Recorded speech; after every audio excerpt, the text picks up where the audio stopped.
kept pushing on, but then you went too far. When your ship has sailed and all your dreams are lost, everything is wrong, you feel like it's your fault. Just remember, I will be there for you, baby. Remember, there's nothing out there to get you, don't forget it. When life throws lemons, just hold on. Just hold on. Just hold on.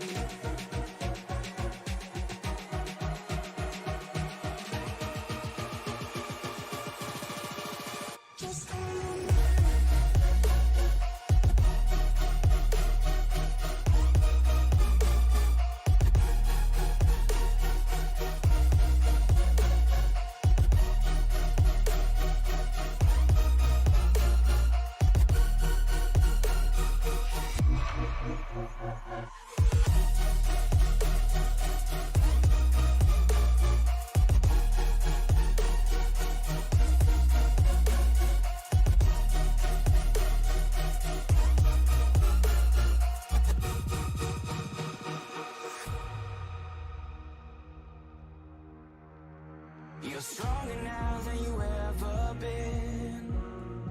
You gotta leave now, it's time to catch the wind. You will climb up high and look through the clouds, and when you're feeling low, I know you'll bounce back. Oh, and just remember, I will be there for you, baby. Remember, there's nothing out there to get you, don't forget it. When life throws lemons, just hold on. Just hold on. Just hold on.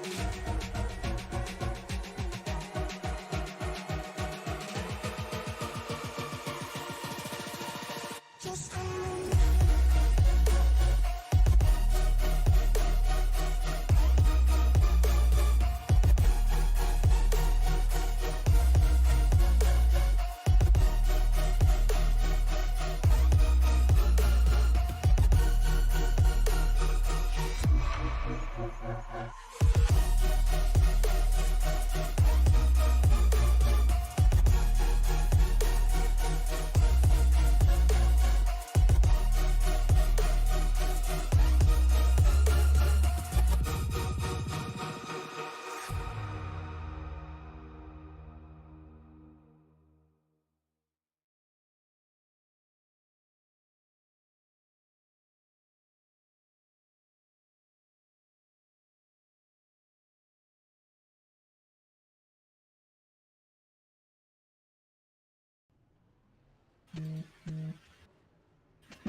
We go from the home of NASCAR to the concrete mile. It is the Monster Mile, Dover Motor Speedway here in Dover, Delaware, for the WJM 125 here for the SCL Winston Cup Series. Good evening, everybody. My name is Frank Marchese. Thank you very much for making us a part of your evening. Alongside me, my broadcast partner, as always, is Zach Woods. Zach, we saw a wild night at Charlotte last week. Looking to be a little bit more calm here, but this is a racetrack that is very much known for eating up automobiles. Absolutely. With this tricky surface, drivers are going to have to be able to just be patient around this racetrack. We need to mention, like, the turn 2 exit, how that wall sort of jets out as you go up the hill coming out of the corner, as well as the tendency in these next-gen cars to just loop it around off exit of 4. Drivers have worked really hard during this practice session to master that, and ultimately it's going to come down to ability tonight. Maybe not raw speed, but can you actually get around this joint without wrecking? As far as the amount of drivers here, there's quite a number of them, 28 drivers here tonight looking to try to take home the victory as we inch closer and closer towards the halfway point of this season and wanting to get as many points as you can before we go into Talladega next week. Yeah, absolutely. And to, again, reiterate from quite possibly new viewers out there, this is old Winston Cup points. So more the result is way more beneficial than being up front early, right? You have to put yourself in position to get a good finish at the end of this thing, because that's the only thing that pays out points. Yeah, you can lead laps and things like that, but ultimately it's your finishing spot at the end of the day that brings home the bacon.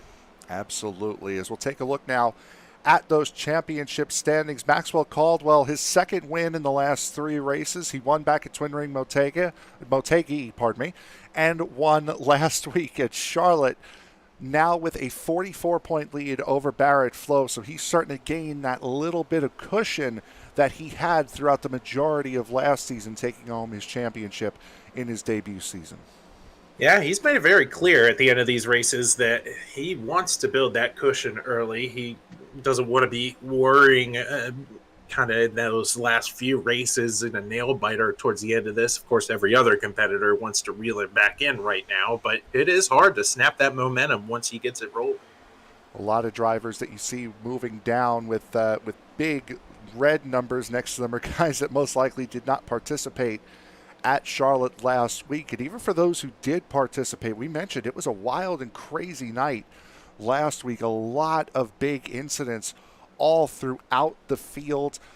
Just guys that had great runs completely taken out by that stretch there, a little bit beyond halfway, but before the final 20 laps, where we just had big wreck after big wreck after big wreck all down the backstretch. Yes, and for these drivers tonight, it'll be corner exit, trying to figure out where is my launching point coming up off the hill at both ends of the racetrack, rather, as these guys are going to have to get to know one another very well in practice, or they're going to wind up replicating the chaos that we saw last week. Yeah, and this is a racetrack, again, very, very narrow racetrack, but it is good with how much banking there is around here. It is a rather self-cleaning racetrack, so these wrecks, while they may happen and they may clog the racetrack, they do tend to move themselves down off the racing line, even on the straightaways, with how severe the banking is around this racetrack. Absolutely, and it is reassuring, right? You're leaving turns 2 rather, and turns 4, and you kind of have that comfort. If they wreck beyond this, then they will wash down the racetrack. But Dover's not exactly a wide place to go. It can get clogged up pretty quickly. Absolutely can. As we're getting set to jump into the qualifying session, we have 27 drivers that set practice times during the practice session. Eric Schaus was the fastest of the lot. As we are taking a look now at our first driver to jump out on track here in this qualifying session, that would be the number 92 of Barrett Flowe before he stops. Eric Schaus, Michael Matta, Austin Call, all out on track as well. There's Michael Matta. He will be the first one to take time, as he'll be looking to have a better run this week in that Cisco car than he had last week, and turn 4 wall catching him out. And you had mentioned it a couple of times. The turn 2 and the turn 4 walls come up at you pretty quick with the way you jump out of these corners. And you have to be able to walk that razor's edge here at Dover, because in these cars, you put too much wheel into it. It's very quick to just snap around on these guys. So you have to, wow, a big lick there. You have to really find where you're comfortable. Drivers adjusting the steering pinion, rather, will help them with that. But you got to really find one you like and practice on it a long time to get that groove here at Dover. Mark Brown, fastest of all so far, as first laps are coming to a close, a 23:19 for Mark Brown. Trevor Dalton now with a 23:03. Something interesting to... Oh, excuse me, Frank, but something interesting I think we should mention to the viewers tonight in terms of qualifying. There's a lot of pride on the line to qualify first, but Frank, tonight, qualifying first doesn't mean you start first. Yeah, no, there was a mistake in the way that the session was made. So Trevor Dalton right now is the 5th position as far as time goes at a 23:23. He will start on pole tonight. So you're looking for P5, who your pole sitter is going to be. Right now, Mike Peters on track, running in 9th.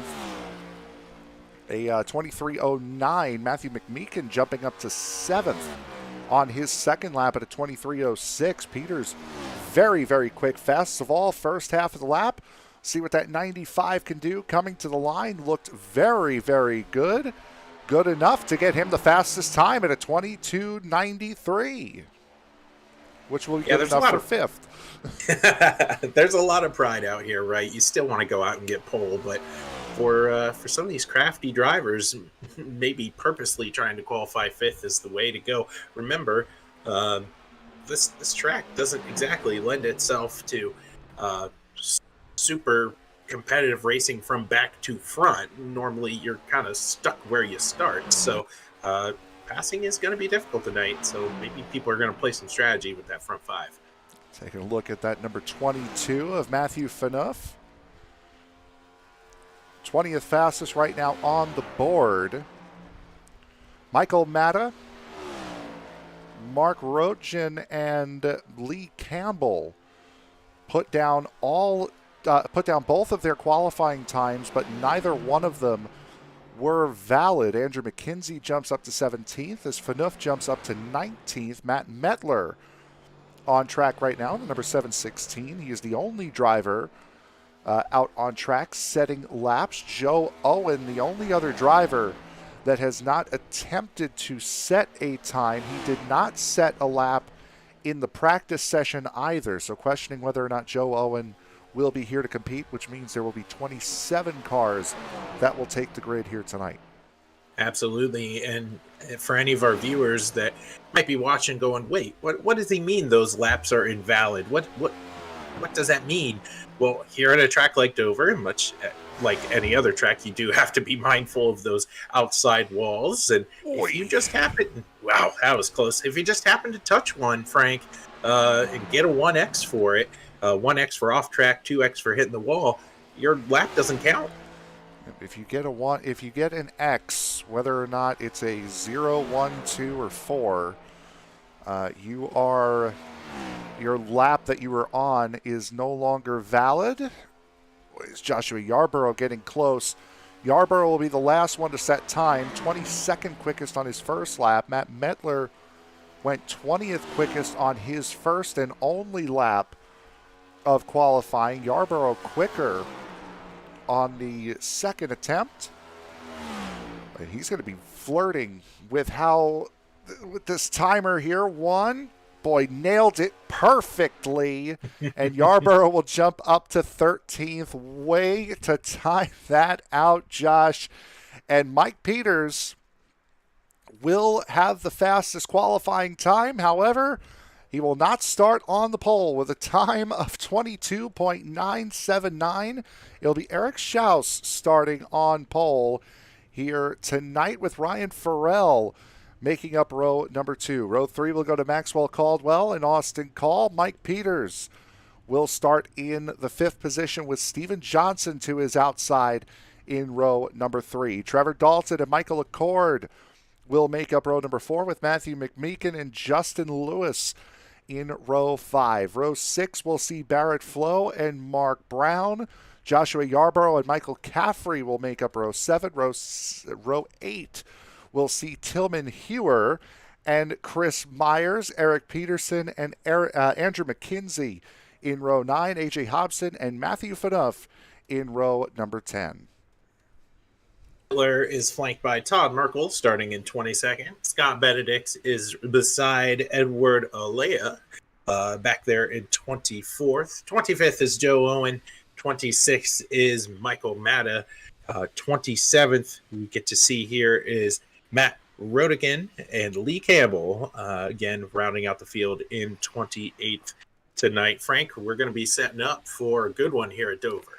Absolutely. Edward Ayala and Mark Roetgen, the two debutantes here tonight. Again, we'll be starting from the 24th and the 27th, possibly 26th starting positions, depending on what the situation with Joe Owen is, as we are getting set to go here, waiting on a group of guys to still get onto pit road. Weather conditions here for tonight's race.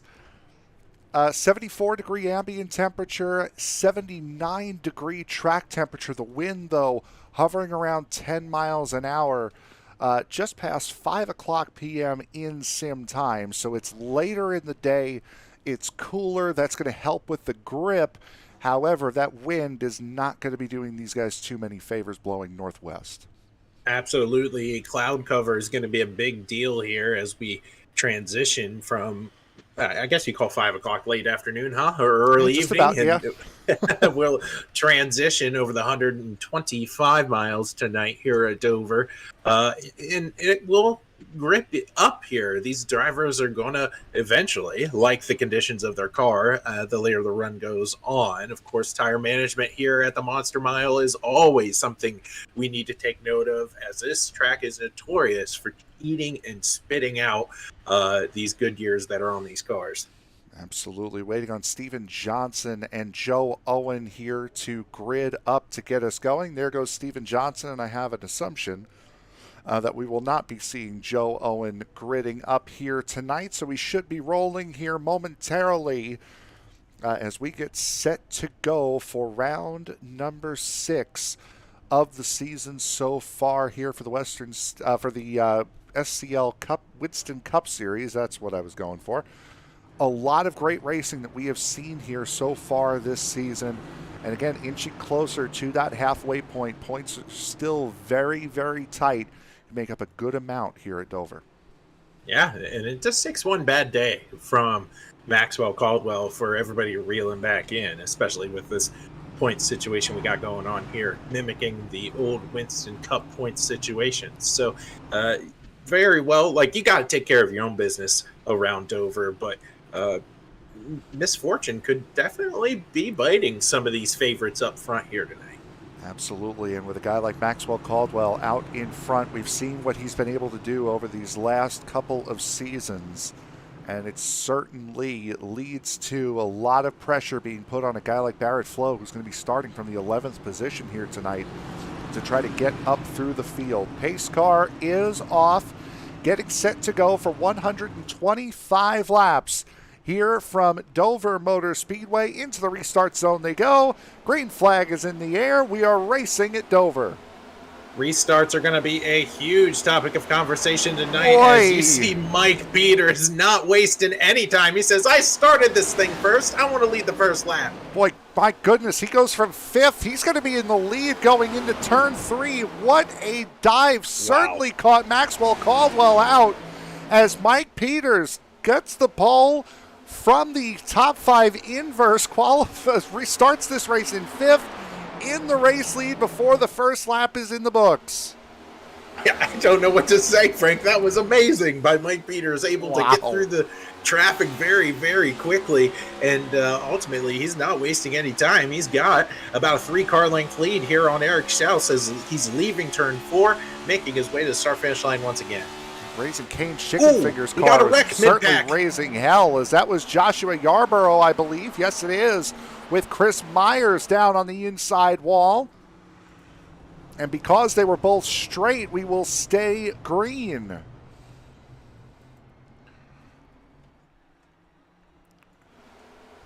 Take a look and see how that happened here in just a moment. Here it is, Joshua Yarborough. Oh, he's already gone and off here. See if we can try this again.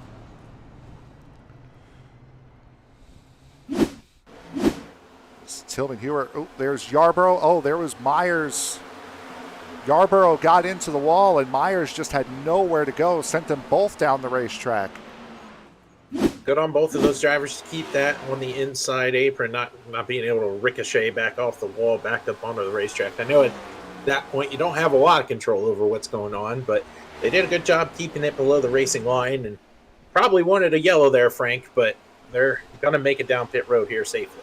Keeping that car straight is what keeps the yellow from coming out. As we spoke about Mike Peters and his incredible restart, let's ride on board with the number 95 here on this restart. Watch the dive he's going to make on the 94 here to take it 3 wide going into turn 1.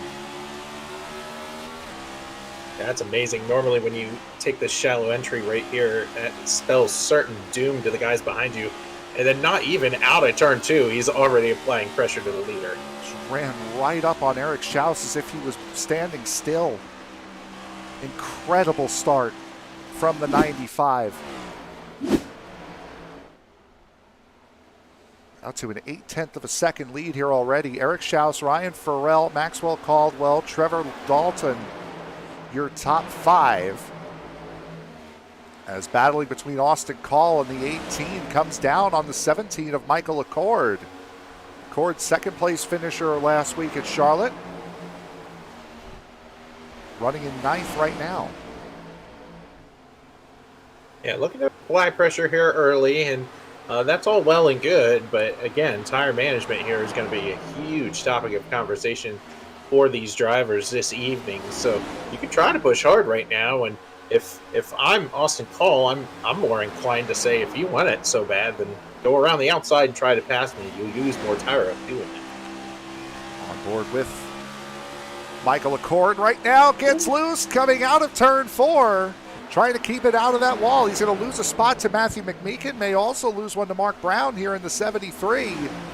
But once again, another very good save here to keep this race green. Michael Acord goes from 9th to 11th. The driver behind him, the 92, Barrett Flowe, he's shown all season just tremendous raw speed out of that 92 machine. But again, like you mentioned earlier, Frank, did not qualify maybe in the spot that we expect Barrett Flowe to qualify in. But I think, again, this will be another Barrett Flowe kind of race, right? Just kind of wait for the guys in front of you to mess up and then capitalize on their mistakes. He's very good at saving tires as that number 92. And this is a racetrack where that right front tire is going to get eaten up, whether you're taking care of the car or not, as he's starting to run away from the 14 of Tillman Hewer, who is at the back of this group. Eric Peterson in the 36 has A.J. Hobson with him for company. That's 14th and 15th. And then it's about 2 seconds back to the 16 of Michael Matta, holding up Todd Merkel. Scott Benedict's on the outside. Andrew McKenzie on the bottom. Mark Rodigan also there in the 34, that black car on the outside line. I'll tell you what, Matta has done a really good job early on in this race. He's up 10 from where he started tonight. Very good run early for Michael Matta. Scott Benedict's to the inside of Todd Merkel. He's another one that's been moving up, +6 for the number 90 as he catches the wall coming out of turn 4. Mark Rodigan up 7 from where he was. Gone are the days where you hit the wall and you have to worry about a tire going down, right? Now we introduce the era of you hit the wall a few times like that, as we saw Benedict's do on the last time around, and it could bust a toe link. These drivers are flirting with disaster. That's a huge hit there from Benedict. Yeah, that might be that toe link gone. If not, it's certainly close to going, as Chris Myers now working his way through. Chris Myers came down pit road after that contact with the 77 of Joshua Yarborough. Both of those drivers have come down pit road. Both of those drivers 7 and 8 laps down. As it stands right now, a lot of time to make it up, but around a small track, trouble can come from anywhere. Yeah, and something else that we need to cover, especially a guy with a guy. McKenzie. Oh, wow. Huge hit by Andrew McKenzie. And in front of him, that's Mark Rodigan. Yes, on the inside. Rodigan, the innocent bystander there, is the 6, got loose on the outside line, came right down into the side of the 34. And again, that's the benefit of this being a narrow racetrack, is that incidents like that aren't going to cause cars to go spinning off. It's going to keep them straight on those inside walls, as now Rodigan's going to come down pit road. Man, that was crazy. Normally a wreck like that at Dover is, I mean, they are sideways down the backstretch and it's a log jam and people are trying to get around them. But I can't believe those two drivers kept those cars straight. Something I was going to mention earlier, Frank, is that it is worth mentioning with a leader like Mike Peters, who looks very strong here early. You can be 7 or 8 laps down like Myers and Yarborough, but it won't take very long for these leaders to catch the guys at the end of this pack, putting them one lap down. Absolutely. And right now, Josh Yarborough, fastest lap of all here today at 23.15. The only driver close is Mike Peters at a 23.19, currently out in front, but that lead has really dwindled over the last couple of laps. Last we saw, it was about 0.8 of a second. It's now down to 1/4 of a second as Eric Schaus starting to reel him back in. Yeah, taking a look at how these two drivers are trying to maneuver through the corner, that number 95, he's about a half a lane up off the bottom, and Schaus is able to really rotate that car through the center of the corner really well, right next to the apron. See how the 95 drifts up there?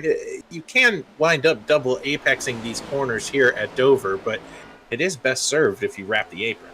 See that steady staircase in that graphic there of Schaus slowly catching back up to Peters as, a big wiggle from Peters as he caught the apron in turn 4. That's going to give a lot of momentum to Eric Schaus. Unfortunately for Schaus, I should say, Peters makes the inside line work. He'll stay out in front at least for the moment, and now Peters is letting everybody go. Yes, he caught the apron a little bit on exit there of turn 2. Didn't want to compound that into more issues for the guys around him. Got on Mike Peters to sort of pull over and catch his breath here for a moment. Big wiggle. Caldwell catching the wall, forcing the 07 of Justin Lewis to evade towards the inside. That brings Steven Johnson to the outside of the 07. As now Eric Schaus leading the way here is Maxwell Caldwell looking to the inside of Mike Peters for 4th. Yeah, maybe that aggression early on, Frank, is costing that 95 machine now as he is free-falling back through. Now looking to be on the outside of the top 5 with this battle going on with Justin Lewis. Very fast-paced race here so far. As around goes Justin Lewis. Steven Johnson collected in it, and that will be the first caution of the race.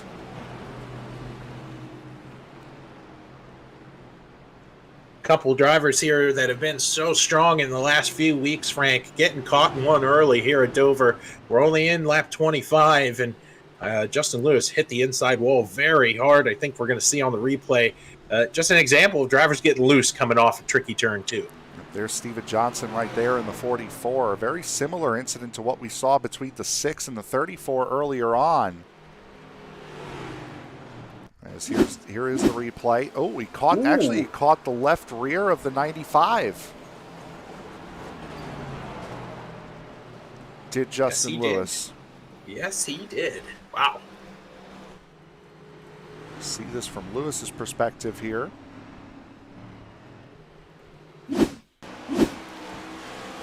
He had a big wiggle there and then catches the door. So he was all sorts of out of shape coming out of 2 there. Yeah, that's unfortunate. Just nowhere for those bottom 2 drivers to wind up going. As we documented earlier, the handling on Peters' car started to fade away as the run wore on. I'm going to take a look here, Frank, real quick for some info for our viewers tonight in terms of what these guys got on pit road. I would have to assume it'd be 3 sets of tires they could change onto, so 4 total. That would be my guess.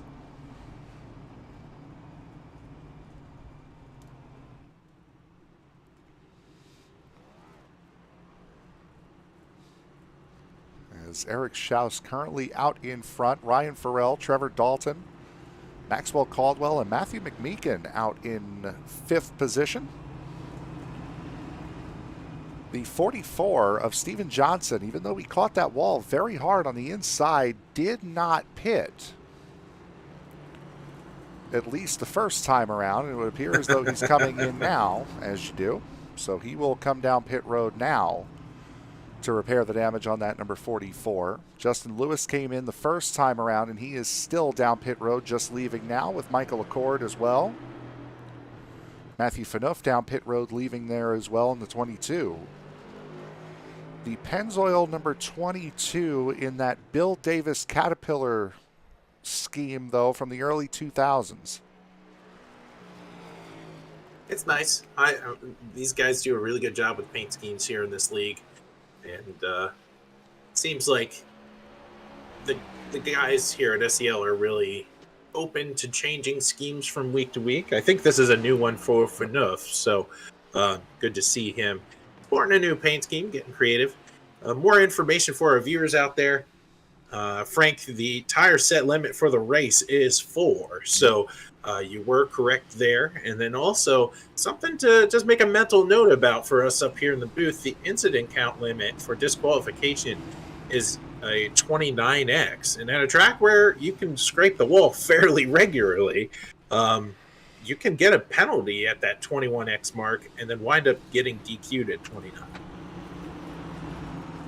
Couple of guys that have 4 or 8 already from what we have seen, and it's one of those things about these cars, and ever since these cars came out a couple of years ago, that was one of the hiccups with this car, is that it does get very, very loose around this time in the run, around 30 laps into the run around this racetrack, as we get set to double them up and get rolling again. It does look like, Frank, the first 12 cars, if I am correct, did not pit on this cycle, the last one being Andrew McKenzie. And other than that, you're going to have a hungry field behind him. Mike Peters in the 95, the first driver on and off pit road after taking tires. Lee Campbell came down pit road but did not take tires in the 014. Seeing a lot of guys lining up on the high side. This is interesting.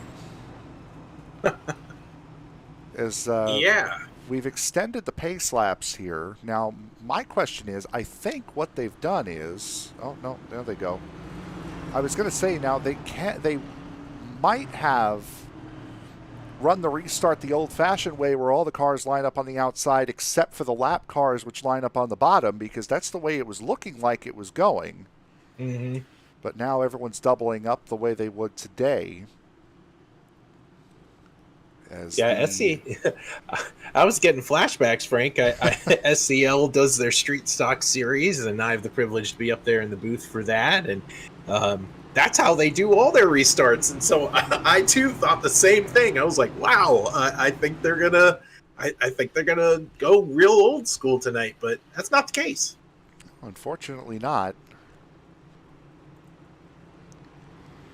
It was looking like it was going to happen. The one that was confusing me was the 40 being on the bottom. That was what I was getting thrown off by.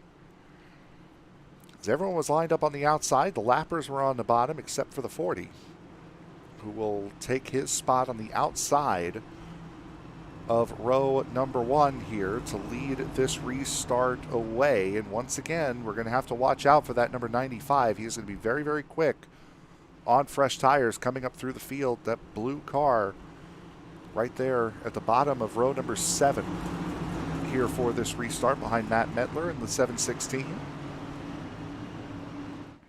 As getting set for the restart, there goes Eric Schaus. Good restart for him. Gets way away from the rest of the field, and Ryan Farrell left battling side by side with Trevor Dalton for second. Can he roll that top lane effectively here on this restart? This is where he has made his bed, and Schaus almost cuts him off, thinks better of it, retaining that low line here in 3 and 4. Ryan Farrell looking very, very quick on that outside line. This is where you would want to be if you're trying to defend. You can pinch that inside line car down on corner exit. So Farrell keeping that mid-corner pace up and using that ability to pinch down on corner exit, keeping side by side with Eric Schaus, not really being able to draw an advantage though. The nature of the beast right now is patience. Just because you can go 3 wide doesn't mean you should, and that's the conundrum that Trevor Dalton is now having to work through in his mind, sitting back there in 3rd. Farrell just does clear himself as the caution comes out. Michael Acord sliding through turn 1. A bit of damage on that 17 machine. Right front corner of Michael Acord, who's battling around Edward Ayala, one of the series debutantes. See what happened with the 17. Oh, there's the 44 going around. Steven Johnson, there's Justin Lewis again. Tell you what, that 07's been having some terrible luck here early on, getting involved in other incidences. Look at this. So Steven Johnson under McKenzie, Andrew McKenzie. There's the contact between the 17 and the 07, and there's where the right front damage for the 17 comes in.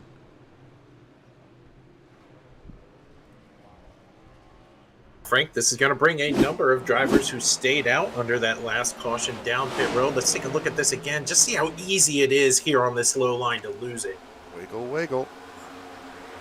Never touched Andrew McKenzie, though. And then here was the incident between Lewis. Lewis doing a great job to keep that car straight and minimizing the damage. As Ryan Farrell comes down pit road from the race lead. He had just taken it when the caution came out. Trevor Dalton down pit road as well. Matthew McMeekin, Barrett Flowe, Steven Johnson, Justin Lewis again down pit road. Mark Brown, Matthew Faneuf. All coming down pit road this time. Strange enough, Frank, that's not going to bring all the drivers down pit road. There are a number of competitors out here on the racetrack that are still on the original set of tires they set sail with tonight. I think they're going to bank on retaining a set, saving a set for later on in this race. Yeah, 5 of the 12 that had not come down pit road under the first caution came in this time. The 7 that stayed out are the top 4: Eric Schaus, Maxwell Caldwell, Austin Call, Todd Merkel up into 4th. Tillman Hewer, Andrew McKenzie, and Matt Metler staying out for the duration of this race thus far. Everyone else has come in at some point during this race. Again, one did not start. Joe Owen did not set a time in practice, nor did he set a time in qualifying. He did not start this race in the number 5. 27 competitors still rolling after taking the green flag here tonight.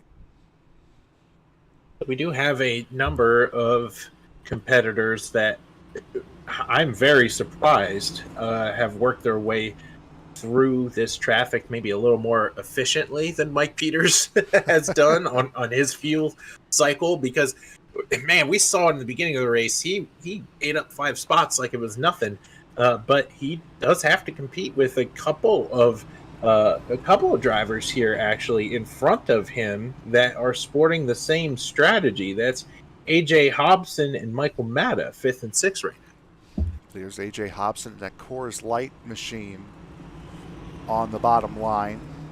Michael Matta there as well, as you had mentioned. That, I guess what would you call that, a burgundy red, number 16? I think so. I think so. I'm not artistic enough to categorize types of reds, so. You didn't do all that well in color mixing either, right? Yes, dry reds, sweet reds, that's where I shine, but not color palettes, no thanks. Can't help you on burgundy red. Merlot red, though, I got you. So Eric Schaus and Maxwell Caldwell will line up 1 and 2. Austin Call, Todd Merkel, row 2. AJ Hobson and Michael Matta, as you had mentioned, in row 3. Tillman Hewer, Mike Peters up from 13th to 8th on that restart. That will be your 4th row, and then Matt Metler and Michael Caffrey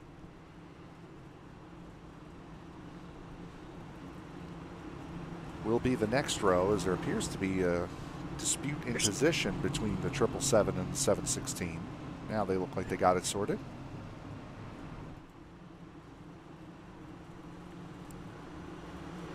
So we are getting set to go once again. 23 cars on the lead laps. Steven Johnson, the only driver, 1 lap down, so he will get the free pass if a caution comes out in short order. Eric Schaus leading them away again. Maxwell Caldwell immediately jumping to that inside line, cuts off the 18 of Austin Call. Schaus away. Front four in short order here. The battle will be for fifth behind these leaders. As you can see, that former mentioned number 95 of Mike Peters not wasting any time now. No, he's not. And Michael Matto looked as though he got a very good run coming off of turn two. He's going to use that run to try to get around A.J. Hobson on the outside and push Todd Merkel down towards the bottom line going into turn one. Matta has found a clear lane on the outside line. He's going to be the first one to exploit it, going to the outside of Austin Call now.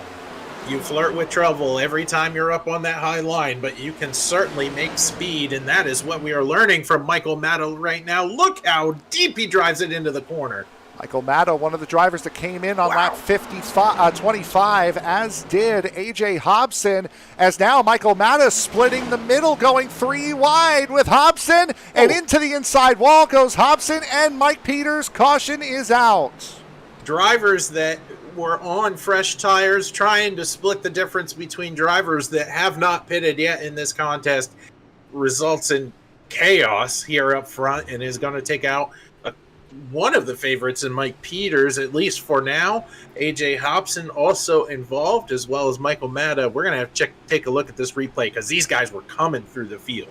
Yeah, that was a lack of patience, unfortunately, from that group. As we saw how quickly some of those guys were coming through and how quickly those gaps were starting to form, as there's the incident in front of Austin Call, who we had our sights on. Look at Matta now try to split that middle as Caldwell gets way up and out of the way. And then just how they all come together down the backstretch. Try to take a look at it from above, and once again you'll see the 16 of Matta charges right for the middle of that three wide. 63 runs out of room. And then there go Hobson and Peters. I think you mentioned it really, you worded it really well, Frank. It's a lack of patience. These drivers that were making their way up through the field were far, far quicker than the competitors around them. If they would have made a gentleman's agreement that said, okay, one guy's going to make the hole and we're all going to go through it, they would have been fine. They would have been battling up for the lead, but instead 2 out of the 3 are down on pit road. Maxwell Caldwell getting up and out of the way, knowing that he was not going to be able to compete with the drivers on 25-lap fresher tires. And good news for Michael Matta is even with that three-wide move that he just made and being a part of triggering that incident with the 63 and the 95, all three, I would say, share equal blame. The 16 of Matta will have free track in front of him as he will start on either the inside or the outside of the front row with Eric Schaus. Yeah, I don't think Eric Schaus is going to run away from this restart, Frank. We've seen a couple of restarts where that 60 Hot Wheels machine really jumps out and is able to get away in terms of getting rid of the guy to his outside or inside, but I don't know if that's going to happen now. Now, the driver to really watch out for, I would say, is the 041 of Matthew McMeekin. McMeekin running in 7th position right now.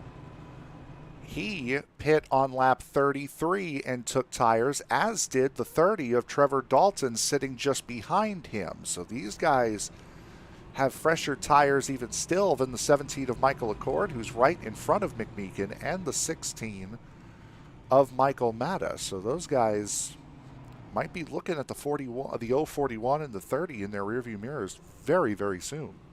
Isn't it crazy? We just got done talking about Michael Acord as a driver who was sideways on the bottom going into turn one, and here he is sitting up in 6th. He's just kind of letting the race naturally flow back to him, and it's paying off for him here early on.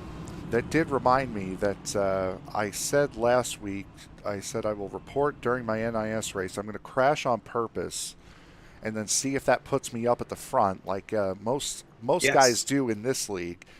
And unfortunately, my work schedule got very, very busy. I was unable to run in the NIS race at Auto Club this week. I will try my best, however, to do what I can for next time. So nothing to report back, as unless you're seeing what I'm seeing, a little bit different. That left front of the 90 of Scott Benedict's looks a little off. Yes, you're correct. And we've seen that 90 machine in the outside wall a number of times. A few times rather. Tire, though. But yeah, it's the wrong side. See the way that you can see the way that tire is in. I'm sure we'll figure out whether or not it's a real issue or it's just a visual glitch once he dives off into turn 1 here on this restart. But watch out for that Lucas Oil number 90, as it looks like that left front suspension is broken. But again, it could be just a visual issue with us, as it will be Eric Schaus and Michael Matta lining up on the front row for this restart. Lap 44 of 125. Green flag in the air. Schaus getting a decent jump, not good enough to clear Michael Matta. They're going to go in side by side into turn number 1, and Matta on the fresher tires most likely will prevail. Yes, he's got to pinch that 60 down off the corner. Look at this battle that is raging on behind them, as now the 94 peeks to the outside. Scott Benedict looks to be okay, and it's just a visual issue for that number 90, as now Eric Schaus and Maxwell Caldwell battling. Here come some of the drivers on fresh tires. Michael Acord trying to file his way through, as well as Matthew McMeekin and Trevor Dalton, two guys that we mentioned during that pace laps. Will history repeat itself? Will the guys on fresher tires be impatient working their way up through the field, or will they? And the 94's in the fence. That is a favorite tonight, and he's going to collect Todd Merkel, and they're still wrecking behind him, Frank. This is the part of the race. Oh my goodness, more cars piling in. Tillman Hewer, Mike Peters piling in. The 34 is backwards. The 22 is there. 777. Boy, oh boy. Well, a lot happened there, and that was Todd Merkel hooking the 94.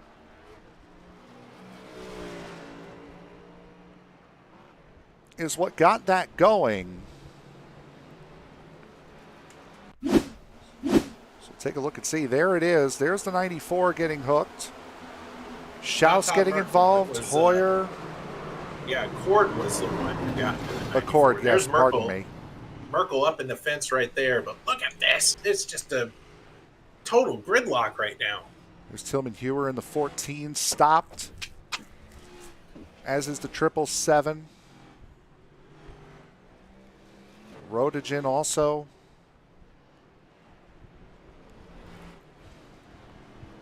So again, we'll see it here. There's the 17 hooking the 94. The 60 of Schaus collecting the 92. Watch the 777 there at the very bottom of your screen. Gets a nice little piece of it. Justin Lewis Mike Peters almost got through it without any damage, but he sideswiped somebody to his inside. So many good drivers involved in this one.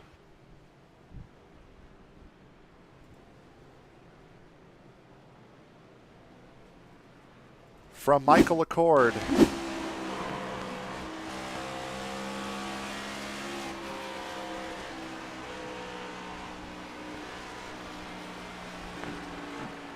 It's as quick as it happens right there. Mark Rodigen on board him. Almost got through, and somebody came in and hit him on the right side door. Ooh, and then gets a bunch of cars flying right at him. Michael Caffrey now. Caffrey catches that 94. There goes the 73 rubbing up against the door of the 777.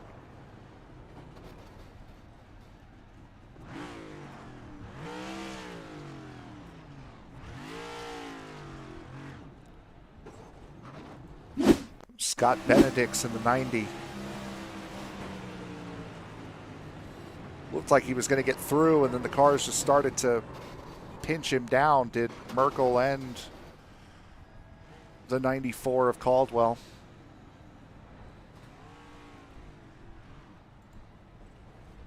Yeah, ultimately, for some of these drivers, it's no fault of your own. You get to a place where there's just no more lanes to move around. So many guys sideways here. See Caldwell continuing to try to drive that car through this incident. As the big one strikes here at Dover. Fourth caution of the race thus far. After we had a good 24-lap run to begin the race. The next 24 have been a little bit tougher on these guys. Everyone has come down pit road now. Pardon me. Yeah, and I was gonna say, Frank, this is a product of guys getting on different strategies, right? We didn't really have this problem the first 24 laps of this race. It was pretty tame.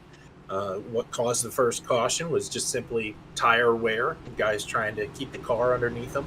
And then now it's have guys that are traveling so much faster than the ones around them. It really does cause some issues. And with wrecks like this, it can happen anywhere. It can happen up front or in the mid-pack. It's also shuffling up the running order here as it'll be Michael Matta starting on the outside line and Matthew McMeekin on the front row. Matthew McMeekin, if I do remember correctly, does have a win on Sim Racing Media back in the USRA Truck Series. Won, I believe, at Darlington, if I remember correctly. That's before my time, Frank. Yep, it was. So... It certainly was. I believe it was before my break as well. As so McMeekin, no stranger to victory lane here on SRM. As Michael Matta leads them down, gets a very good jump off of that outside line. Green flag in the air. First guy to restart on that outside line, and boy, it got him a jump as Trevor Dalton getting pressured now from Justin Lewis and from Mark Brown. Both fail. Lots of battles back here through the field, but ultimately these drivers are going to have to just settle in, be patient. You know, you've had multiple cautions in a row. I think this is smart. Get in a line and see where you can make up some ground. 79 of Edward Ayala that was stuck on the outside line there as Todd Merkel now starts to move forward, looking into the inside of the 22 of Matthew Phaneuf. More side-by-side racing just behind as Maxwell Caldwell trying to work his way up through the field. Rojan in the 34 working that outside line, and Merkel and Phaneuf still have not figured it out between each other. And now Phaneuf will go around off the nose of the 60. Watch out, we stay green as everyone keeps it mostly straight. Now turn 2, stopping on track. Caution is out as that's the 90 of Scott Benedict's that went around. Or multiple almost wrecks on that front stretch, Frank. I saw Michael Acord getting into it with somebody, and then ultimately we got to see that in real time. The wreck with Matthew Phaneuf here that eventually brings out this caution. That was Eric Schaus getting into the rear end of Phaneuf there, left rear corner. 34 into the wall, as was the 90. 17 may have caught a piece of it. And then the 90 stopping on track in the racing line right there is what will have triggered the caution. So with that, caution number 5 here from Dover Motor Speedway. We'll take a quick break. We'll be right back. You are watching the WJM 125 here from Dover. Back after this.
Tonight's running of the WJM 125 is brought to you by WJM Motorsports. WJM Motorsports is a team of professional and amateur virtual drivers, builders, broadcasters, crew chiefs, spotters, painters, and mechanics, all striving to win in glorious one-sided fashion. They provide extensive exposure for sponsors within the real world and over the virtual racing world, with an emphasis on iRacing. You can get your WJM merchandise and check out all of the drivers and partners on the team, as well as finding out more information about how you and your company can get on board with a rapidly growing, highly competitive iRacing team at WJMmotorsports.com or sending an email to bill@WJMmotorsports.com.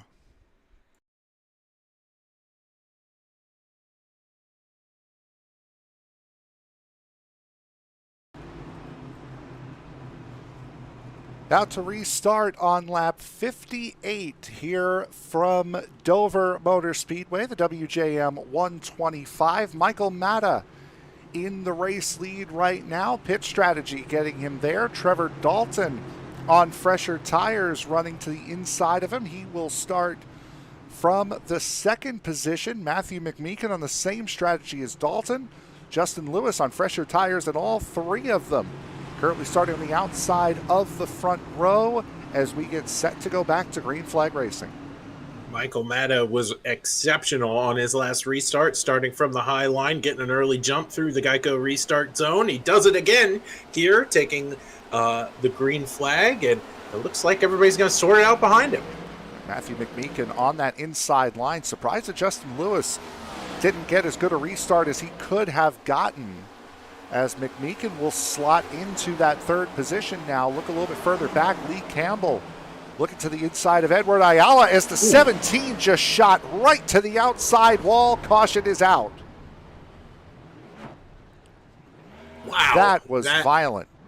Yes, it was. And this might be, don't quote me on it, but it might be a toe link breaking in the middle of the corner. Just how violently that 17 shot up the fence into the wall. We'll have to see here if there was contact. That might change my prediction. Let's take a look here and see. Either way, that's Tillman Hewer on the bottom there in the 14, and yeah, there might have been a little bit of contact, and boy, oh boy, that's a hefty hit that 17 took. Let's try to get a ride on board here with the 14 of Hewer. He's going to push up here. Oh, yeah, that might have been net code contact, but contact nonetheless between the two. And boy, oh boy, a hard hit for Michael Acord, and now he's having a time of it trying to get onto pit road right now. Blown engine, broken right front suspension. All the stuff you assume he would have after an incident like that. Yeah, these drivers in SCL, they do have one fast repair per race, so we'll have to check and see if Michael has used his already. I assume, because he worked really hard to get it down pit road, he will use it here. He's had a couple of brushes here early. We'll see right now. Yep, there it goes. So he does have his fast repair. And he does use it. He had a couple of incidents earlier on in this race. Just pit farming it, I guess, has gotten it back to where it was. One retirement thus far in this race. Scott Benedict's done for the day in the number 90. Joe Owen did not start the race in the number 5. So one DNF, one DNS. Yeah, we made a comment on Scott Benedict's car earlier in the race, Frank. You were wondering about if that splitter damage was going to be problematic and if he had suspension issues. That very well could have been the reason why he has pulled off. He was involved in a couple incidents early, so might have been blowing through that fast repair a little bit too quickly. He's involved in the previous two, not this one, but the two prior he was involved in. As we are inching closer and closer to halfway here, If you're wondering, you saw there up on the top of your screen, Chris Myers and Joshua Yarborough 7 and 8 laps down. An incident on lap 4 between the two of them. Taking them down pit road, repairing damage, stealing a couple of laps away from their race. As right now, Mark Rodigan on the lead lap, coming out of pit road right now in the 34. He has had to pit farm that car as well. So right now, Chris Myers and Joshua Yarborough, the only two drivers not on the lead lap at the moment. So Myers will get the lucky dog. Yarborough a lap behind Myers. Yeah, and it's really something we really didn't mention. It is difficult to pit farm at this racetrack because it is a shorter circuit.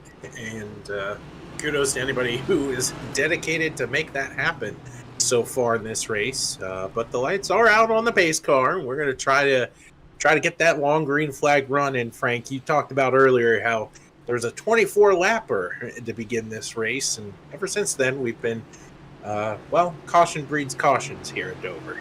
And you mentioned it not having a lot of time to pit farm because it's such a short track. Also, long pit road, very slow pit road as well, chewing up even more time around this racetrack to be able to pit farm. As Michael Matta and Trevor Dalton getting set to go once again. Matta's gotten great restarts on that outside line. This one not quite as good. Justin Lewis, however, gets a lot better a restart than he did the last time. Trevor Dalton and he go side by side into turn 1. Sailing it into 1 and 2, the goal will be to pinch down to 30 without messing up your own line on exit.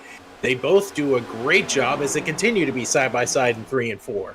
Again, Matta coming in on lap 25.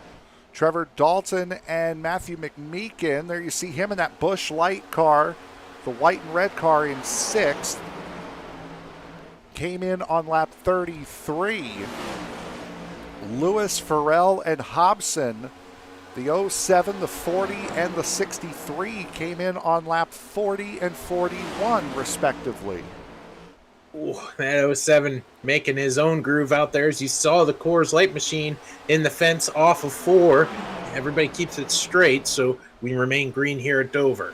That was Hobson catching that wall as Trevor Dalton looking to the inside of Justin Lewis for second. Michael Matta still holding on to that race lead, as you see in the background. A.J. Hobson and Matthew McMeekin still battling side by side for 5th. Both cars getting loose off of turn 4, first and second. It looked like a block, but they were actually both simultaneously saving their cars on exit. The casualty here might be this 30 machine if they keep battling like this. Michael Matta really playing defense as Justin Lewis now gets a good enough line and a good enough run. Coming out of the corner, side-by-side contact between the 07 and the 16. Justin Lewis sails it off into turn 1. Can't quite clear Matta, as Matta will now slide up behind Justin Lewis. Out to the race lead goes the 07 for the first time tonight. Tires win out as the 07 machine of Lewis takes the lead, is now up to a 2-car length lead here on Michael Matta, who's now under fire from Trevor Dalton. If you've been watching this and not paying attention to the battle between Hobson and McMeekin, Hobson wins out 63. Maintains that 5th position, as now here comes Trevor Dalton to the inside of Michael Matta for second. Continuing to race side by side, the 16th strength has been on that higher line. Can he defend it coming down the front stretch here, side by side, once again going into 1? Don't look now, but Ryan Farrell is now cutting into this battle. And Farrell holding strong in that number 40, watching and waiting for a mistake. First time tonight we've seen these two drivers back-to-back line astern with each other. The 94, the points leader of Maxwell Caldwell, Barrett Flowe in the 92, 44 points adrift in second. Now nose to tail here, 10th and 11th. You know who we have not talked about at all tonight? Barrett Flowe in that 92 machine. He has stayed put in 11th place for most of this contest, and he's just kind of let the race come to him as we focus now back on this battle for second. Trevor Dalton has gotten through. Now Ryan Farrell trying to follow him through. Unfortunately, can't get the run off at turn 4, so Matta will live to fight another day, at least for the moment. Battle for the race lead is what you're seeing. Justin Lewis has gotten out ahead. Trevor Dalton's second. Michael Matta, who's on the worst of the tires of the 4 right now, running in third. And then Ryan Farrell. Yeah, ultimately, these guys have been racing really hard up here. I'm starting to wonder who back through the top 10 has decided, I'm going to save my stuff, right? It is a gamble because we have seen a number of cautions as of late, but these drivers are now spreading out. A long run race car could factor into this. Ryan Farrell now to the inside of Michael Matta. That is for third. Matta was able to hang on quite well on the outside line and will do the same again as a wiggle by Hobson forces McMeekin to the inside coming out of turn 2. Now coming out of 4, still side by side between the two. Austin Call staying behind Hobson for the moment. As now these two, the Beers, fighting for supremacy once again. Very strong run by McMeekin right now as he looks to eke his way into the top 5. You have the liquid death machine of Austin Call now looking to capitalize on the 63's misfortune. Busch Light wins out over Coors Light as Austin Call wins out as well. See Maxwell Caldwell trying to get into the mix as well. There's Caldwell as we jump on board with Austin Call. Barrett Flowe trying to follow through as well as that 73 of Mark Brown getting shuffled out now. You got to wonder what's going through Barrett Flowe's mind right now. He has been staying pat around that 10th place position, 11th place position all night long. Maybe there's a little pep in his step that he finally saw the 94 go by him, continuing his march forward. Maybe he's thinking, I got to step it up now. Up into 9th is Barrett Flowe. AJ Hobson, big wiggle in front of him, running in 8th as he's been wiggling quite a bit coming off of these corners, has Hobson in the 63. Allowing Barrett Flowe to get below him one more time. Flowe right now on very fresh tires, as is Austin Call and Maxwell Caldwell. Both of those guys coming in as contact between the 63 and the 92 sends the 63 into the wall in turn 3. Keeps it straight though, a rather light hit, all good. Yes, and ultimately for these drivers that are trying to maneuver their way around the Monster Mile, if you slide up out of the corner, which is really easy to do, you're going uphill from that low lane all the way up to the wall. If you slide those rear tires, they can burn up very quickly. And the more you do that as the run wears on, that problem will just continue to compound on itself. On board with Ryan Farrell right now in second. And not only are you running uphill, but watch how you jump out of the corner onto the straightaway and then how you dive down into the corner. So it's not an easy transition either way as you jump out onto the straightaway on corner exit and dive down into the corner on corner entry. Yeah, you're always working at this track, Frank. This is a driver's racetrack. You tend to find out who are the men from the boys in this set. In this case, as these drivers are trying to sort it out through attrition right now in one of the longer runs of this contest. Ryan Farrell 0.2 of a second quicker than anybody around him, and it's going to be a little bit quicker now with Lewis making that mistake coming off of turn 4. That time about 1.5 quicker was Farrell, as Lewis still out in the race lead, has been since the drop of the green flag on this run. As Lewis has been out in front for a good 15 to 20 laps now. Going to start to feel the pressure once again from Ryan Farrell. Yeah, the closer that 40 machine, though, gets to the 7, it's going to be hard for him to pass. That dirty air will wreak havoc on that 40 machine. I'm very interested on how fast this 40 Chevrolet can go in clean air. You can also see another thing forcing the driver's hands is a big wiggle there out of Farrell out of 4. See how dark it's getting around this racetrack. Dover Motor Speedway does not have lights And this race started at 5 o'clock p.m. in sim time. It is now closing in on 6 and simulating in April. So it's going to start to get dark here quite soon. As if you didn't have enough problems navigating around Dover. Now we're going to turn off the lights. And these guys are going to have to maneuver over a dark racetrack. The good news is, though, is that it should feel really good for these drivers. A rare opportunity to race Dover at night. It means the track's got a ton of grip, but yeah, visibility could go out the window here fairly quickly. And once again, we'll jump on board here with Ryan Farrell. You see the sun poking out a little bit here, but once you get behind the casino here, it's getting quite dark. I mean, it's still very clearly visible, but it's not just cloud cover that has this place looking overcast. It's getting dark. And it's not like we have like 10 laps to go or anything. It's still quite a long ways between here and the end. And that's just if you stay green, as the battle for the lead now cranks up here between the 07 and 40 machines. It's about 40 laps to go here at Dover as number 40 takes over the race lead from the 07. Ryan Farrell, who's been the quickest car on track over these last couple of laps, now gets a chance to break free. Justin Lewis, however, saying not so fast. Looking to the inside again. Superior corner exit for the 40. Gets him back out front. I like that move from the 40. Don't lose your head there. He knew the 07 was going to try a crossover move down the front stretch. As there's a big bobble by the 40 in the center of the corner. It's going to bring the 07 right back up to him.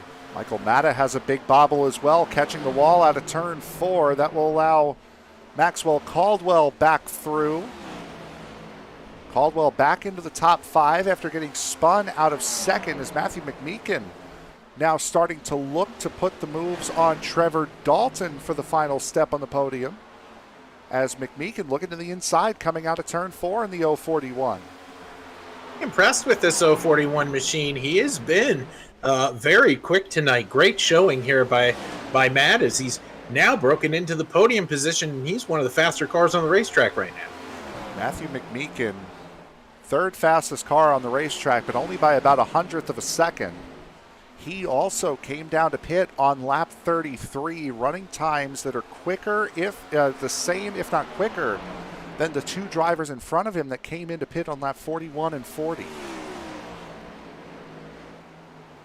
That's going to be interesting, Frank, to think that perhaps we're going to have to start, dare I say it, talking about green flag pit stops here at arguably one of the hardest tracks to do that at. This pit road entry is so sharp. It's in a bad spot in the exit of turn 4, and these guys have done a good job to get to this point, but with drivers only pitting at lap 33 and lap 40, that's definitely on the table for some of these guys. Matthew McMeekin right now the fastest car on the track in that 041, so he is moving now up into the second spot. Goes McMeekin, the superior beer brand right now, as he's gotten past both the Coors Light machine and the Miller Genuine Draft machine in this same run. So good on him for that. I'm sure he'll be happy about that. It's something that we need to take note of right now is that Ryan Farrell has caught lap traffic. Oh, there, of course, there I say it. And the lap traffic went down pit road. Never mind, Frank. Just forget I'm here. That was Edward Ayala that came down pit road, realized he was going to get lapped and said, why not? We'll take a trip down pit road here. I believe that's Matthew Phaneuf is the next one up the road for Ryan Farrell, who currently sits out front, working lap number 93 of 125 here in the WJM 125 here from Dover Motor Speedway. We'll take our final commercial break of the race. We'll see you on the other side with green flag pit stops and the conclusion of tonight's race. Back after this.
Tonight's running of the WJM 125 is brought to you by WJM Motorsports. WJM Motorsports, a team of professional and amateur virtual drivers, builders, broadcasters, crew chiefs, spotters, painters, and mechanics, all striving to win in glorious one-sided fashion.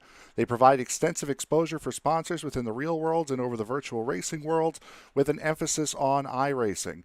You can get your WJM merchandise and check out all of the drivers and partners on the team, as well as finding out more information about how you and your company can get on board with a rapidly growing, highly competitive iRacing team at WJMmotorsports.com or sending an email to bill@WJMmotorsports.com.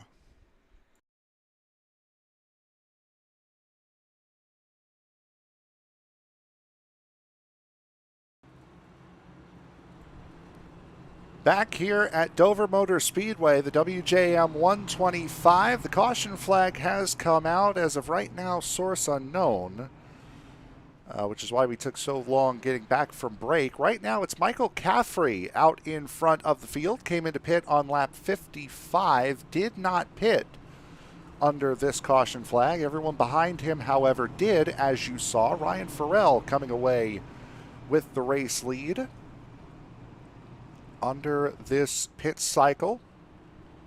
It is a caution came out, rather, Yes. for an incident on lap 98 between Austin Call and Barrett Flowe. Oh, there we go. Okay. So now, source is known. We'll take a look and see what happened here. It's going to the replay. Barrett Flowe. Oh, there it is. Ooh, Flowe hit that wall a ton on the inside. So we got to it a little bit late here. Let's try and see again here. Austin Call. Oh, he got big time loose coming out off of turn 2. This is a 360, and it's because of how quick it was. It didn't register on our end as who done it. So we had to go searching, and there it was.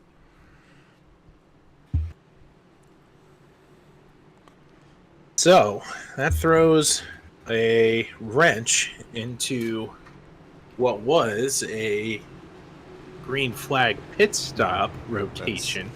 That's done. As Michael Caffrey did come into pit. Matthew Fanouf out of pit road now. Michael Matta, Eric Peterson, Edward Ayala, Chris Myers, Joshua Yarborough, all laps down now. Matta, Peterson, Ayala getting caught a lap down under the green flag pit stops. A.J. Hobson now done for the day in the 63. Green flag back out in the air, less than 25 to go. Burrell gets a great jump here on this restart as he's going to pull away. The battle continues now between Justin Lewis and Matthew McMeekin, who continues to build upon a strong effort today.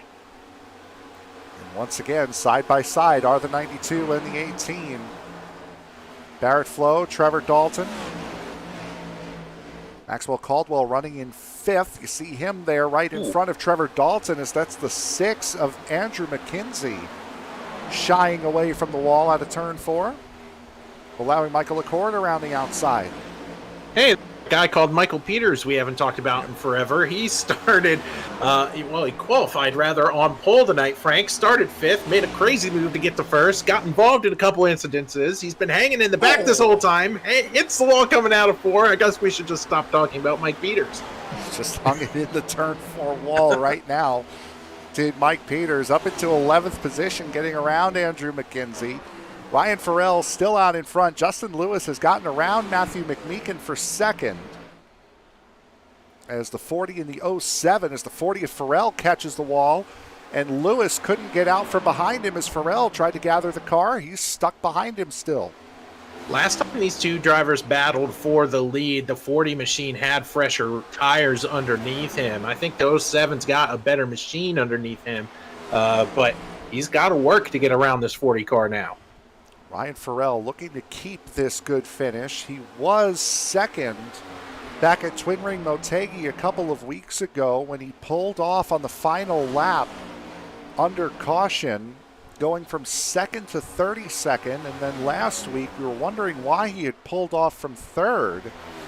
He had a league race that starts right after this race, so he does 2 league races on Monday night. Good for him. And by the time that the second league race was set to start, he was still in this one, so he bailed on this one and went to run the other one, which is why he pulled off from third. I'm hoping we don't get the rug pulled out from underneath us tonight here, Frank, because that 40 machine has been quick all season long. I just feel like we haven't had the opportunity to talk to him. I think he's not wanting the rug pulled out from under him right now, as he's holding this race lead, but the battle is behind him as Trevor Dalton's starting to slowly slip down the timing and scoring pylon. Eric Schaus has gotten around him. Barrett Flowe has gotten around him, and now Austin Call is looking with Michael Acord and Tillman Hewer behind side by side. Absolutely, and these drivers trying to not give an inch out here as Michael Acord is just using every edge of that car to get where he wants to go here tonight. Tillman Hewer just behind now, got a little bit of contact with the 17 coming off of turn 4 that last time around, forcing him to fall behind. Eric Schaus qualified 5th, started on pole because of the accidental top 5 inversion. So Schaus, where he started, that's Matt Metler on the inside line down the back straightaway. Metler's had a big problem. Yes, and smoke pouring out of the 716 machine. He will make it safely down to pit road. He was having a pretty decent run tonight in terms of keeping the car clean underneath him. But ultimately, he's going to make his way down pit road. Let's see what happens. Battling with Mark Brown right there, and Brown got the run. Ooh, hard hit for the 716. I guess just far enough off the racing line, question mark? Yeah, really close. Meanwhile, back up front here, Frank, Justin Lewis has taken the lead from Ryan Farrell. Now we're going to see what that 07's got underneath him in terms of clean air and being able to set sail here. That happened just as we were looking at that replay, as now here's the replay of the pass for the race lead going into turn 3. Farrell didn't fight him too much, just let him go. And now here they go side by side again. Maybe this is why, as Farrell looks to the inside saying, you know what, you can have your day in the sun. I'll let you have it for about 2 laps, and I'm going to take it right back, as this is shaping up to be a great contest here in Dover as we wind down. Barrett Flowe has had a problem that has seen him jump to the pits. Now, we've seen him blinking every now and again as the caution comes out, as Mike Peters is around hard. Barrett Flowe has disconnected. For anybody wondering, he was black flagged for connection issues, but the caution is out for a Mike Peters incident that has absolutely destroyed his 95 machine. Here is the incident, what happened to him going down into turn 1. Ooh, ran right into the door of Tillman Hewer. And then Chris Myers, he got, Lee Campbell also getting into him. That's the one who sent him pirouetting when we picked him up.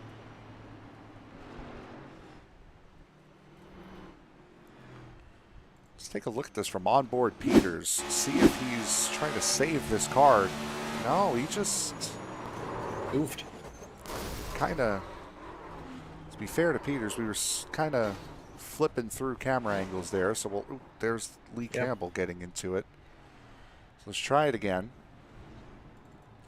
Watch the knuckles there. Yeah, I think the 14 might have moved down a little bit there. He's Could have been the case. I think if you're the 95, you're definitely expecting the 14 to be closer to the fence there. He's not exactly in line with the driver in front of him. But see, just smidgen off the wall. Yeah. I agree. The 14 is the 14 is farther off the wall than what you'd probably expect, but I believe that might have been Peters drifting up a little bit into the door of the 14. As a group of cars coming in, Michael Acord, Austin Call, Todd Merkel, Lee Campbell, Mark Rochin, Michael Caffrey, Mike Peters as well. Peters taking a fast repair. So he's still not quite done. Tillman Hewer has gone a lap down because of this incident. I believe Michael Matta has gotten the free pass or will get the free pass. Or pardon, no, he hasn't. I thought he was one lap down. I thought he was the only car one lap down, but I guess maybe Michael Caffrey is the one that got it? It's a great question. Well, in any event. Well, we're going to rack them up here. They will probably take the green with around 6 laps to go here tonight at Dover. And I do say tonight, Frank, because we're flirting in some dangerous territory right now. It's 6:15 p.m. in sim time, and it's getting quite dark out at Dover. Ambient temperature hasn't moved, but the track temperature has gone down. The wind has died down a little bit as well as we've gotten later on into the night. So no, it's not cloud cover that's making this track seem a little bit darker than normal. It is genuine darkness making this track seem darker than normal. The good thing about SCL, though, is that you get one chance at a green-white checkered. So it's not like we're going to be here forever. It's just how quick are these last 8 laps gonna go by? Good news for Chris Myers and Joshua Yarborough, at least for the moment, is that with Barrett Flowe retiring at the lap that he retired on, both of those guys will get his position. So Myers and Yarborough, who have been 7 and 8 laps down pretty much the entirety of this race after an incident on lap 3, will gain a couple of spots. They've already passed Scott Benedicts. They've already passed A.J. Hobson. And Joshua Yarborough, who has been 1 lap behind Chris Myers all night, because of that incident, because of Myers' part in that incident, he is still on pit road. So now, for the first time tonight, Joshua Yarborough is not only on the same lap as Chris Myers, but he is now ahead of him. Yeah, he keeps it up and ultimately gets that spot he's been battling for 118 laps or so. So good on him. But every lap counts. Every position counts. Well, speaking of positions and points, something to just quickly note is Maxwell Caldwell is really going to increase his points lead because of Barrett Flowe's misfortune. In terms of points, we'll cover that at the end of this thing as Ryan Farrell gets a huge jump on this restart. Very, very good restart for that number 40 as Matthew McMeekin and Eric Schaus battling side by side. Justin Lewis came down pit road under that caution flag. There he is trying to get around Andrew McKenzie, down in 6th position now as the caution comes out again behind him. Looks like Edward Ayala has gone around.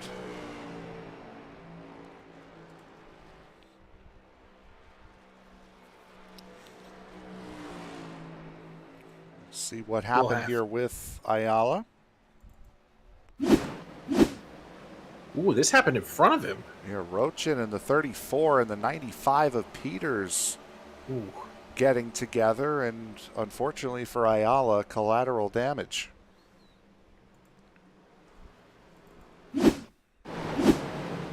There's Rochin. He looks like he got jumbled up there on the restart.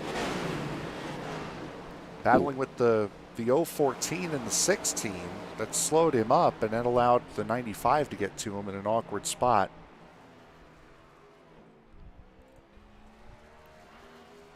Try to jump on board from Mike Peters' perspective and see. Yep, there's the contact there. Rochin just trying to collect the car. Ends up catching it into the left side door of the 79. Well, that is not what Justin Lewis wanted to see in that 07 machine. He wanted to get that to stay green as long as he possibly could so that he could track down these leaders on fresh tires. I've said it a few times tonight, Frank, and I'm going to say it again. Matthew McMeekin in that 041 machine, he's just been steady Eddie all night long, making his way back up through the field, very methodical. Have not seen him, I don't believe we've seen him take the point tonight, but you only got to win one lap.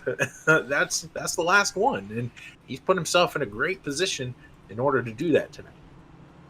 Now, depending on how Josh Tarrant Hill up in race control runs this caution here, we might get a natural green-white checkered. If not, we will get our one and only green-white checkered attempt here. But the one to go will have to come out now in order to get the natural green-white checkered. And looking at the pace car, we will be getting a natural green-white checkered. Hey, here we go. We're going to rack them up here, and we're going to go till the ticker says 0, at least. That's how we hope it's going to end. And then if it doesn't, then we'll explain what green-white checkers are when we actually get to a real one. But ultimately, for some of these drivers tonight, I'm looking at a couple guys here inside the top 10. Guys like Andrew McKenzie and Mark Brown, they've had pretty good runs for themselves. Let's see if they can cap it off here tonight. Looking for solid points before we go into Talladega next week, certainly. 70 laps around the 2.5 mile super speedway coming up next Monday night. Very good chance for some guys to get some big points here heading into what is one of the biggest wild card races of the season. Ryan Farrell lining up on the outside line. Matthew McMeekin on the inside. Both drivers looking for their first SCL wins. Green-white checkered coming up. Green flag in the air. They stack up behind Andrew McKenzie, and that's going to provide a great breakaway opportunity for the number of these front drivers, but ultimately it's Ryan Farrell with a huge advantage on Matthew McMeekin. Farrell 3/4 of a second clear, and unless the caution comes out now, we are going to be racing to checkered. As there goes the slide, that's the 6 of McMeekin. We're going to stay green as pandemonium. No, caution is going to come out. We are going to have a green-white checkered finish. Austin Call hard into the wall. Lee Campbell in it as well. Still wrecking back here. It's Steven Johnson's in it. You have Lee Campbell, as you said earlier. This is this is quite an event happening around mid-pack. 36 of Eric Peterson. We just saw him getting the free pass just a moment ago. He is now involved in this as well.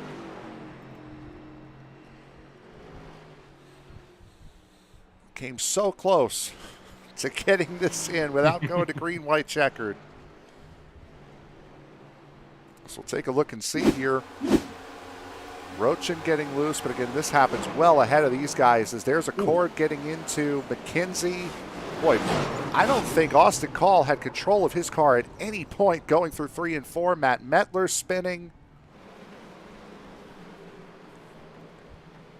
There's Steven Johnson. We haven't spoken about him since early on in this race. Let's take a look at Austin Call here. He's going to get sent by the 44. He had no control over that car. There's Matthew Fanuff in it.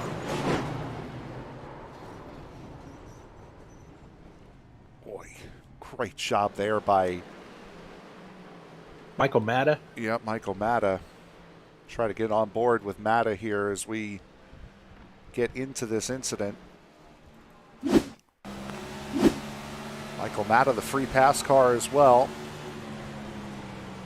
Watch out, watch out. Don't hit anything. Don't. Oh, nope, he's not going to get the free pass.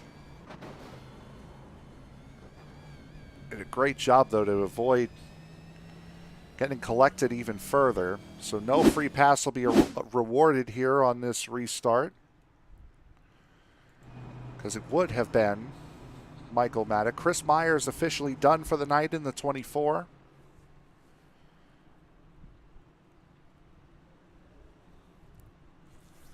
Joshua Yarborough also gaining a position from Edward Ayala.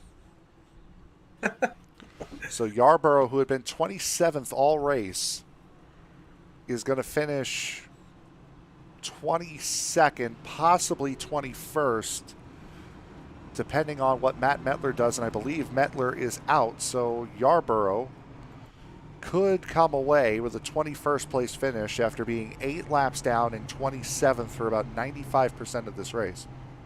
Just continue to log laps, like you said earlier. Every lap counts. And ultimately, that's going to gain him a handful of spots in this one. Good on him. I do admire drivers like that are able to just chug around in spite of a bad day. So it'll be Ryan Farrell leading the way here on this restart. Again, only one green-white checkered attempt, correct? That is correct. Yep, we'll rack him up here and be able to go around the ring. If we take the white flag, the next lap will end it. Ultimately, because SCL has one attempt at a green-white checkered, if there's any yellow between now and the end, that will be it. And it will be based on timing and scoring when the button is pushed in terms of the yellow flag being displayed. I don't know if anybody's going to beat Ryan Farrell on these restarts. He's been electric tonight. And but the field behind him is going to give it their best shot. If this race does end under caution, it will be 3 of the last 4 that have ended in such way. Twin Ring, Motegi, and Iowa both ending under caution. We got to a green-white finish after a nice little run at Charlotte last week. And here at Dover, so far, TBD. A couple drivers through here that are worth mentioning. Have not talked a ton about Maxwell Caldwell really since the midway point of this race. He's involved in a previous incident. He's just kind of been lurking back there. He's in a prime position to make some hay as there might be chaos happening in front of him. Once again, we'll take a look at the point standings coming into tonight. Barrett Flowe done for the evening. Michael Acord right now running in 8th. Michael Acord stands to benefit very well from this race. Austin Call, Justin Lewis. Guys who are all going to benefit greatly from Barrett Flowe having those connection issues, getting black flagged, and then stopping. He stopped under his own volition here tonight. No one forced him to stop running tonight.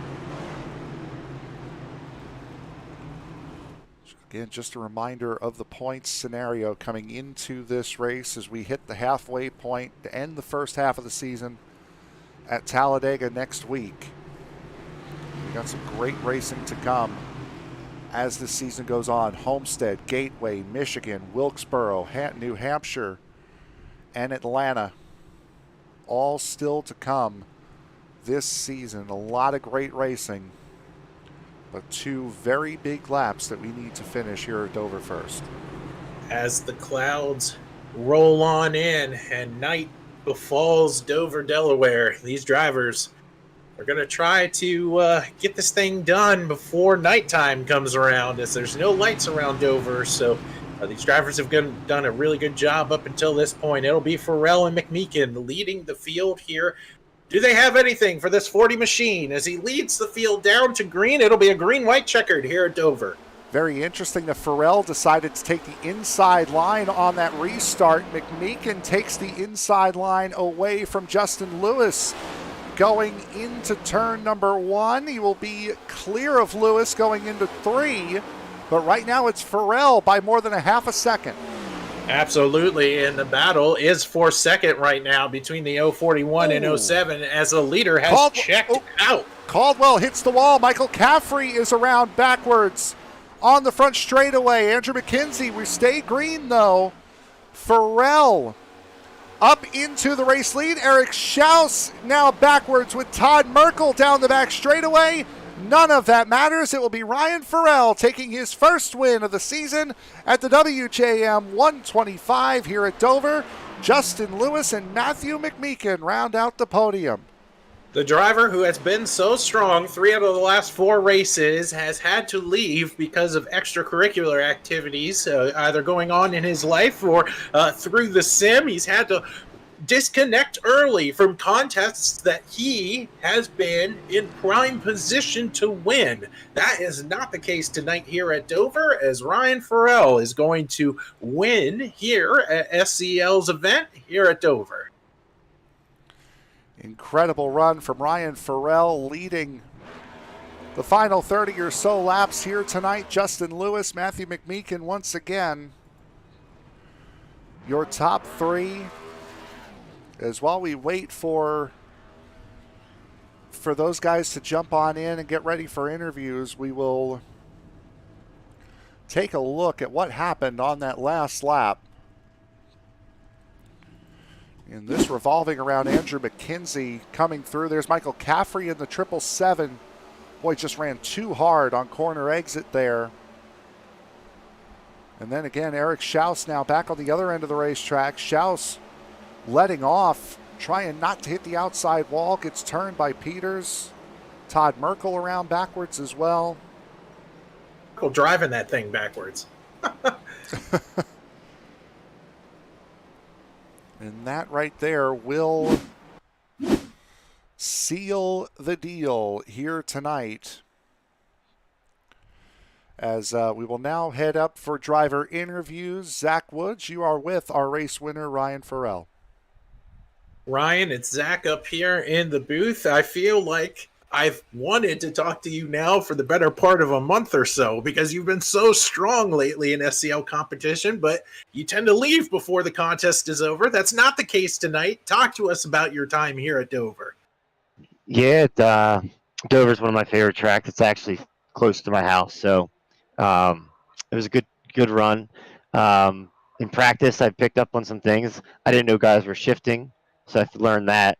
But overall good run, kind of in the middle, just kind of chilled out for a little bit and let the tires cool off for a bit. And that seemed to be conserving them things and getting them ready for the end of the race was important. You were able to really manage your restarts very well towards the end of this contest. Did you work on that in practice? Because it did seem like you really had a very strong advantage over the rest of the field towards the last 10 laps or so.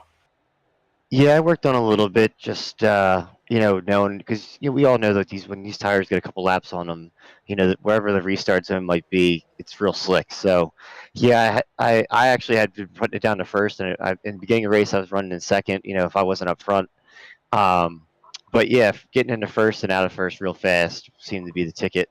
And then on the last restart, I knew Justin had new tires, so I put him on the outside behind the other guy. I forget who's up there on second, but put him behind him so I get a good jump on him, knowing that he had the tires just in case he got around anybody.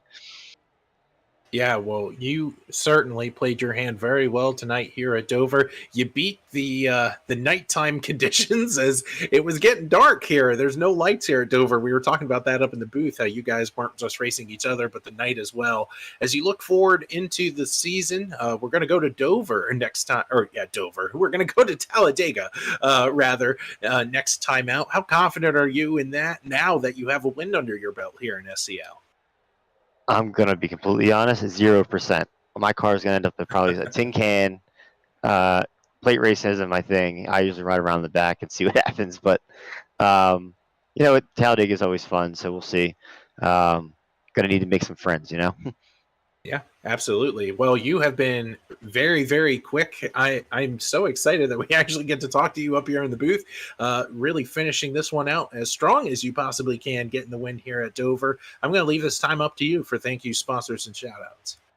Yeah, I want to thank Custom Works RC Cars. They support me in our Oval RC, plus, let me put them on the hood here. Extreme Sim Racing Performance. Big team there. I want to thank my fiance Emily for letting me get on here at night, and you guys in SCL for putting on such a great show. All right, Ryan. Well, you come away with the win here tonight at Dover. Go and enjoy it. Thanks, appreciate it. That now will mean the second place driver is with me now. That will be Justin Lewis. Justin, a very good run. very good run to get yourself around Matthew McMeekin. You had a good fight with Ryan Farrell there before the caution had come out there for the final time. Do you think you could have had something for him if you were a little bit closer? Yeah, if Ryan played the game exactly how he needed to, he seen me gonna restart fourth, so he decided to stay on the bottom and not restart second, which I pretty much signed it off right there that he was gonna come away with the win. But I gave it what I had. I mean, I had the worst of luck in the beginning of this thing. I was sideways, around, in the inside wall, in the back, sped through pit road, I think, had to go to the back again. You name it, I had it. So just to come back to second was good, and especially get some laps led was even better. So I don't know. I'm glad to get out of here. This place was not fun today. Usually it's a fun place for me, but I just struggled. I struggled real bad, especially everybody was getting so loose on the if we got a run together. But then when I got to the lead, I was flip-flopped. I was super tight. I was burning the right front off the car. I was like, what the heck happened? I didn't know how to explain it at all. It was just clean air, car got tight, behind somebody, felt like I was racing on a slick track on dirt. So I was glad to come out of this with second for sure. Yeah, it sounds like it, and especially to get some good points going into our next race at Talladega. What are your thoughts going into Talladega? Already run Daytona this year, one wild card track down. What do you think you can take into to Alabama next week? Well, I hope everyone wears their lucky underwear that day because it's gonna be it's gonna be rough. Talladega's always fun. I really wish we'd go next gen racing there. I hope we can persuade them maybe to sneak the next gen in for this one. But if it's the old gen car again, it drafts okay. It just I really love to run the wall there and get a good line going. Kind of training it like the boring TV to watch, but really fun to do on the sim. I hope that kind of happens to kind of just log some laps. We don't kill each other. We make it through most of the race, and then with like 10 to go, we may let the gloves come off and go for it. But I don't know. I just hope to not wreck. I have the worst luck with league races at plate tracks. I don't think I've finished in the top 15 in a plate race for any league I've ever ran in ever. So I've just try to get through it clean. Try to reel Maxwell in. That's probably been the main mindset of mine, but I think he's going to have a pretty steady lead, especially with this quote-unquote being one of his worst racetracks. He still comes out of it with a fourth place finish. So, I mean, it's like, how do you get a guy to have a drop week that's going to be like seventh? You know what I mean? So we're going to try to keep chugging, and, we need to quit finishing second and third and, try to get a dang win and, maybe lead the most laps or something. Just get some points on him. I mean, I hate to say as a teammate, I need him to have bad luck, but I really do. So, yeah, I just, Talladega, one of those deals where it's anyone's game. You kind of, like, smoke them if you got them. You got to kind of work with your group and pray it works together well. All right. Anyone you want to thank before we let you go? You guys for always keeping it classy up in the booth. Putting up with our almost possible wearing flashlights race here. It looked like it was getting pretty dark. Secondly, the guys in the league do a good job. It's just this place was rough. It was so loose, and you'd be loose one lap and tight the next. I mean, we all usually do a pretty good job. It's just, different tracks and different problems. It's all how it normally is. But, yeah, mainly just you guys in the league for doing all they do. Todd, Austin, Maxwell, Eric Schaus on the team, in the team chat were very helpful. Those guys make my life a lot easier, kind of knowing what's going on. And then, of course, you guys, again, I can throw the broadcast up above on the TV and kind of at least see the screw ups and see what happens. So I'm not up in the woods and like, why did I get put to the tail? Oh, I took him out. You know what I mean? So I just you guys help a lot. So I appreciate all you guys do, and we'll hopefully go one spot better next week. All right, bud. Your second place finisher tonight, Justin Lewis. Congratulations. Thanks, guys. See ya. And that will leave our third place finisher, Matthew McMeekin, with you, Zach. Matthew, this is Zach up in the booth. You had a very methodical night tonight at Dover. I say nighttime because, well, it's nighttime now. Tell us about your day here at the Monster Mile. I guess I found a little bit of success and stayed up front this time around. The last couple of races, I've been banged around on the back, and probably just led to some poor choices in pit strategy. It put me back there, but this time I wanted to stay up front and remain up front most of the evening. So I guess tire strategy worked, and I was able to maintain my intervals with everybody else. Yeah, you were pretty sporty out there tonight. What about this racetrack really suits your driving style? Is there anything particular about Dover that you really enjoy? I used to live not too far from Dover, and when I was in the Navy, I was stationed up there at Wallops Island. So I got to go to about 6 or 7 races while I was stationed there. So special place in my heart, and I love driving it. That's awesome. Being able to perform well at a track that you really enjoy. It's a special night for you, getting that podium finish as we look forward now to a track that is very different than Dover in Talladega. What's your confidence there when it comes to that kind of track discipline? I don't have any rhyme or reason what to do. I just kind of figure it out when the race is going on and how aggressive everyone is, during the race. You kind of know when to back off and when to stay up front because the chaos is behind you. So it all kind of depends. I never have a strategy.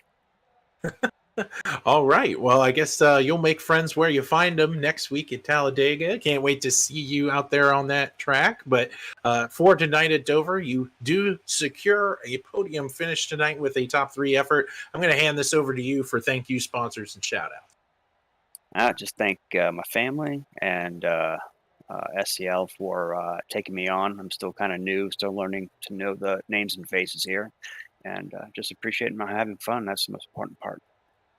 Awesome. Well, P3 tonight, man. Go and enjoy it. Thank you. Appreciate it. All right, and that will do it for us here tonight. Pretty much a very, very good race, very fun race. Saw a couple of long runs here, which of course a track like Dover is quite nice to be able to get through. Yeah, absolutely, and to have to have a little bit of everything tonight, Frank, was definitely interesting. We got to see a very diverse pit strategy early on tonight. We also got to see long green flag runs at 2 different times in this contest, and ultimately we got to see some great driver. Let's call it driver racecraft tonight here at Dover when it comes to maneuvering through incidences, and ultimately you have Ryan Farrell taking home the victory, and he kept the car pretty clean tonight. Yep, he absolutely did, mentioning that this is one of his favorite racetracks to run around, and certainly showed it here tonight. And with some of those incidents taking out some big names, forcing some guys up towards the front of the field, towards the back of the pack, right now it is a 46-point lead that Maxwell Caldwell has over Barrett Flowe. So I believe Flowe using a drop week this week, finding himself only losing 2 points on Maxwell Caldwell here going into Talladega. So from 44 to 46 before we head into the big super speedway next week. But we'll wrap up here from Dover. We'll take a look at the final results here from tonight's race. Ryan Farrell takes the race win. His first of the season, his first with SCL. Justin Lewis and Matthew McMeekin rounding out the podium. Maxwell Caldwell and Trevor Dalton, your top 5. Mark Brown, Lee Campbell, Stephen Johnson, Andrew McKenzie, and Eric Schaus rounding out your top 10. Todd Merkel, Austin Call, Mark Rodigan, the one of the series debutants here tonight, got caught up in a couple of incidents, finished as the first car not on the lead lap. Mike Peters coming home in 14th. Michael Matta rounding out the top 15, Michael Acord, Tillman Hewer, Michael Caffrey, Eric Peterson, and Matthew Fanuff rounding out your top 20. Joshua Yarborough, 21st position, Matt Metler, Edward Ayala, Barrett Flowe, Chris Myers, AJ Hobson, and Scott Benedict's not finishing this race, with Joe Owen not starting. So for my broadcast partner, Matt Metler, I am Frank Marchese. Thank you very much for making us a part of your evening. We will see you all next week from Talladega Superspeedway. Good night, everybody.